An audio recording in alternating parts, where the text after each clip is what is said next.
मार्गशीर्ष गुरुवार व्रत कथा भावनात्मक. देव कधीही उपाशीपोटी घरी जात नाही. मार्गशीर्ष महिना सुरू झाला होता. गावात हलका गार वारा वाहत होता आणि संध्याकाळी दिव्यांचा उजेड घराघरातून चमकत होता. या पवित्र महिन्यात गुरुवारचं व्रत करण्याची परंपरा खूप वर्षापासून चालत आली होती. लोक म्हणायचे की या दिवशी लक्ष्मी माता घरात येते, पण कोकणातील छोट्याशा गावात राहणाऱ्या आंबासाठी हा गुरुवार इतका सगळ्या दिवसापेक्षा वेगळा होता. आंबा 30च्या आसपासची, शांत स्वभावाची पण दुःखाने भरलेली स्त्री होती. तिच्या चेहऱ्यावर कायम थकवा आणि डोळ्यात अनकहे अश्रू. पती आनंदचा काही वर्षापूर्वी अपघातात मृत्यू झाला होता. त्यानंतर ती मुलगा सानूला घेऊन एकटीच राहू लागली. सानू 7 वर्षाचा, चैतन्यशील व पण वडिलांच्या आठवणीमध्ये हरवलेला. आंबा स्वतःच्या जखमा लपवत त्याला आनंदी ठेवण्याचा प्रयत्न करत असे. जीवन कठीण होतं, पण तिचं मन सतत देवावर ठेवलं होतं. मार्गशीर्षचा पहिला गुरुवार. आंबा पहाटेच जागी झाली. घर लहान होतं, पण ती दरवर्षीप्रमाणे अंगण साफ करून, रांगोळी काढून छोटीशी पूजा करायची तयारी करत होती. घरात फार काही नव्हतं. थोडं तांदूळ, थोडं पीठ, तरीही मनापासून देवासाठी ती काहीतरी करायचा प्रयत्न करत होती. सानू झोपेतून डोळे चोळत उठला. आई, आजही बाबा आले असते तर किती छान झालं असतं ना. आंबाचं हृदय पाणावलं, पण ती शांत हसली. बाळा, बाबा नसले तरी त्यांचं प्रेम आहे ना, आणि देव आहे. आज गुरुवार, लक्ष्मी माता घरी येणार आहे. पण आई, आपल्याकडे काही नाही. माता का येईल? सानूचा निरागस प्रश्न तिच्या मनाला चोरून गेला. ती त्याला मिठीत घेत म्हणाली, बाळा, देवाला वस्तू नाही, मन लागतं. त्या दिवशी आंबाने साध्या रव्याचा शिऱ्याचा नैवेद्य केला, पूजा केली आणि देवापुढे फक्त एकच प्रार्थना केली, माते, माझ्या मुलासाठी मला शक्ती दे, बाकी काही मागत नाही. पण दुपारी कोणीतरी दार ठोकावलं. बाहेर एक वृद्धा उभी होती. अंगावर जुने कपडे, हातात तुटकी काठी आणि चेहऱ्यावर थकवा.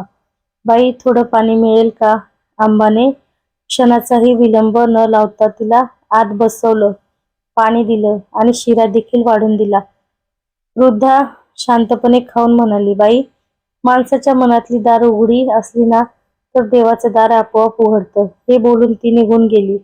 आंबाला जाणवलं की ती म्हणाली, रिकामी जागा कुणीतरी भरून गेलं आहे. दुसऱ्या गुरुवारी आंबाला कामावरून थोडे पैसे मिळाले. तिने त्या पैशात मुठभर तूप आणि थोडं गूळ विकत घेतलं. सानू आनंदाने उड्या मारत म्हणाला, आई, आज गोड पूजा करायची. आंबा हसली. या दिवशी तिने पुरणाचे लाडू बनवले. गावात परंपरेनुसार गुरुवारी बनवले जाणारे पूजेवेळी तिचं मन प्रचंड शांत होतं. तिने देवापुढे बसून हात जोडले आणि पुटपुटली, माते, माझ्या संसारात तू असलीस तर मला काहीच कमी नाही. पूजा आटोपल्यावर तिने लाडू बाहेर ठेवले, जसं वृद्धाबाईंनी मागील गुरुवारी सांगितलं होतं. भुकेला आला तर दे, त्यांनी सांगितलं होतं. दुपारी छान ऊन पडलेलं होतं. अचानक दारात तीच वृद्धा पुन्हा उभी होती. आंबा आश्चर्याने बोलली, माई, तुम्ही पुन्हा? वृद्धा हसल्या. बाई, मार्गशीर्ष आहे ना, देव भटकतोय. आंबाने पुन्हा तिला प्रेमाने जेवायला घातलं. वृद्धा म्हणाल्या, बाई, तुझ्या घरी देणाऱ्याचं हातच कधी रिकामं राहत नाही. त्या दिवसानंतर आंबाच्या घरात छोटा छोटा बदल दिसायला लागला. एक एक करून बरी कामं मिळू लागली. गावातील लोक तिच्या स्वच्छ स्वभावाने प्रभावित होऊ लागले.